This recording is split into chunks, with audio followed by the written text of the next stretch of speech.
So here I've assembled the battery box with its rubber grommets on it, and the reason I wanted to show you this, because this is obviously an easy operation, but the voltage regulator that's been cleaned up, I also use a dab of Loctite on its nut as well, because a lock washer isn't really a great way to hold that on, and so a dab of Loctite will help keep that in place, and then you don't have to over torque it.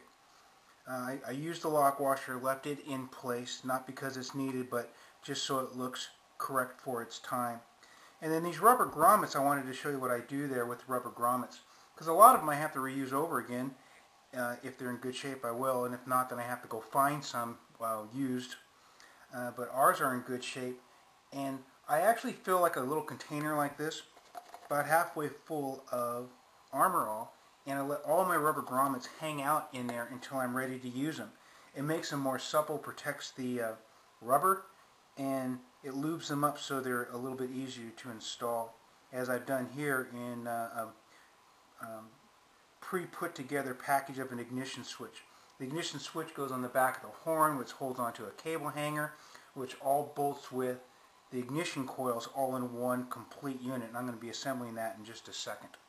Okay? And so Armor All in a bucket, soak all your rubber parts before you install them, and when they go on, they'll go on nice and clean, and you'll be keeping them supple.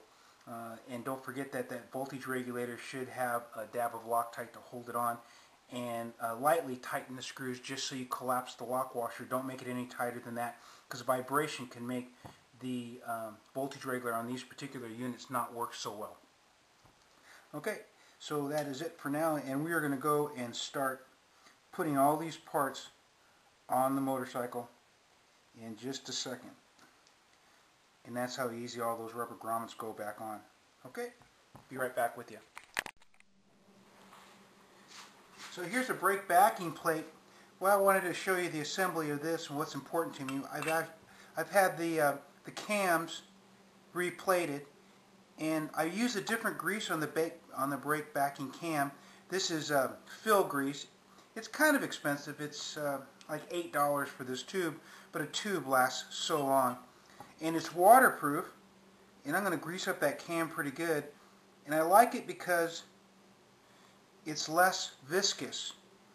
And in the process of this brake cam working back and forth and such, I don't want it to gum up. Waterproof material, a little bit thinner than the regular grease that I actually use, and I like this material better for that. On the cam itself, on the outside, there's a little felt dust cover that's been cleaned, and that's got to be put back on, and that's going to keep that grease cleaner when you run this bike through all of its terrain. I've already pre-marked the cam as to where the cam arm goes, put in its nut. On the cam nut, anytime I have to do with brakes, I really do like to use red Loctite, just a drop.